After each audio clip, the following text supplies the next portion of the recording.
Next came Imam Shaafi. Imam Shaafi, he was a student of Imam Malik. He was also a student of the student of Abu Hanifa. And Imam Shaafi said, it is not possible for any human being not to know a single hadith of the Prophet. So if you don't know some hadith, your fatwa can be wrong. So that's the reason.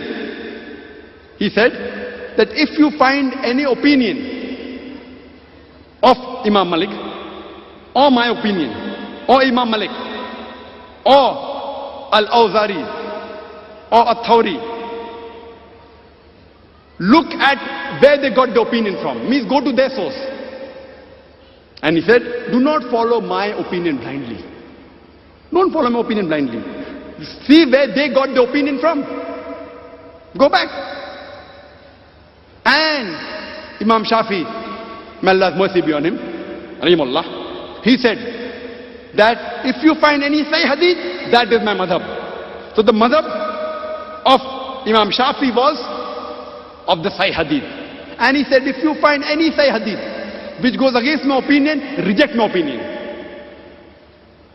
He also said that if you find any of my fatwa which goes against Allah and His Rasul, reject my fatwa.